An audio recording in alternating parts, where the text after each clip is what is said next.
Rangia safety বাৰুৱাৰী Shri Shri Basanti Puja মণ্ডপ প্ৰাংগণত 83 সংখ্যক শ্ৰী শ্ৰী বাসন্তী পূজা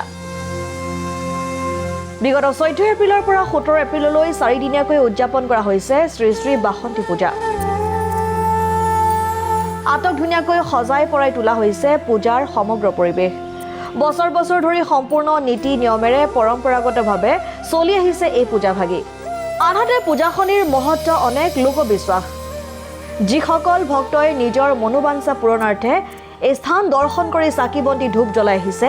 সেই ভক্তৰ আজিলৈকে সকলো ধৰণৰ মনৰ বাঞ্ছা পূৰ্ণ হৈ আহিছে আৰু সেয়ে প্ৰতি বছৰে বিভিন্ন অঞ্চলৰ পৰা হাজাৰ হাজাৰ ভক্তই আহি ভিৰ কৰে এই শ্ৰী শ্ৰী বাসন্তী পূজাস্থলীত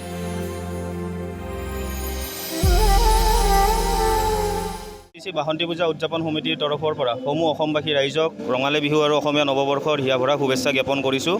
আমি ঐন ভেলীৰ দৰে এইবেলিও সেপ্টি বাৰুৱাৰী শ্ৰী শ্ৰী বাসন্তী পূজাই 83তম সেপ্টি বাৰুৱাৰী শ্ৰী শ্ৰী বাসন্তী পূজা 5 দিনীয়া বৰ্ণাঢ্য কাৰ্যসূচীৰ আয়োজন কৰিবলৈ ওলাইছোঁ ইতিমধ্যে আজি আমাৰ সপ্তমী বিহিত পূজাৰ সফলভাৱে সমাপ্ত হৈ গ'ল এতিয়া আমাৰ ভোগ গ্ৰহণ অনুষ্ঠান চলি আছে আজি সন্ধিয়া ঠিক 7 বজাৰ লগে লগে অসমৰ স্বনামধন্য নাগাৰা শিল্পী বিনয় ৰাজকুমাৰ আৰু ধনমণি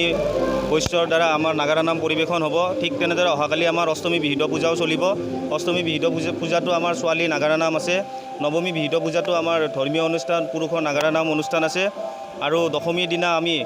এক ধৰ্মীয় শোভাযাত্ৰাৰে আমি দেৱী বাসন্তী দেৱীক এই বছৰৰ কাৰণে আমি বিদায় দিম আৰু অহা বছৰৰ কাৰণে আমি ধৰ্মীয় ৰীতি নীতিৰে আমি তেখেত বাসন্তী দেৱীক আমি আমন্ত্ৰণ জনাম সেই আমাৰ আটাইকেইটা অনুষ্ঠানতে সমূহ ধৰ্মীয়প্ৰাণ ৰাইজৰ উপস্থিতি আৰু সহায় সহযোগিতা আমি শ্ৰদ্ধাৰে কামনা কৰিছোঁ কি কয় বুজা নাই মই আমাৰ ইয়াতে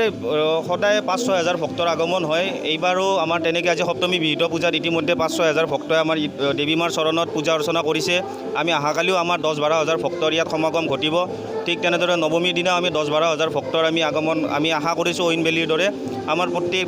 প্ৰত্যেক দিনাই আমাৰ ইয়াতে ভোগ গ্ৰহণৰ অনুষ্ঠান থাকে দেৱী মাৰ মহাভোগ আমাৰ সমূহ ধৰ্মীয়প্ৰাণ ৰাইজে গ্ৰহণ কৰে এইবেলিও আমি অষ্টমী নৱমীত আৰু দশমীৰ দিনা যাতে সমূহ ধৰ্মীয়প্ৰাণ ৰাইজে আহি দেৱী মাৰ চৰণত পূজা অৰ্চনা কৰি দেৱী মাৰ মহাভোগ গ্ৰহণ কৰে আমি তাৰ কাৰণে উদযাপন সমিতিয়ে আমি অন্তৰৰ পৰা কামনা কৰিছোঁ আমাৰ পূজাখনৰ মাহাত্ম্য বুলি ক'ব গ'লে আমি দেৱী মাৰ মাহাত্ম্যটো বহুত থাকে সকলোৱে জানে এইখন যিহেতু বসন্তকালত হোৱা বাবে আমি এইখনক বাসন্তী পূজা বুলি কওঁ বহুত ভক্তপ্ৰাণ ৰাইজে বাসন্তী মাৰ চৰণত সেৱা অৰ্চনা কৰি পূজা অৰ্চনা কৰি তেখেতসকলৰ মনোবাঞ্ছা পূৰণ হৈছে আৰু আদি পুৰুষৰ পৰা আমাৰ বাসন্তী মাৰ চৰণত পূজা কৰি সকলোৱে তেখেতসকলৰ মনোকামনা পূৰণ হোৱা বুলি সকলোৱে লোকবিশ্বাস এটা আছে সেইকাৰণে সমূহ ভক্তপ্ৰাণ ৰাইজে আহক বাসন্তী মাৰ চৰণত এই 5 দিন পূজা অৰ্চনা কৰক আৰু তেখেতসকলৰ মনোবাঞ্ছা পূৰণ হ'ব ৰঙিয়াৰ পৰা হেমেন কলিতাৰ ৰিপৰ্ট ডেমক্ৰেটিক আছাম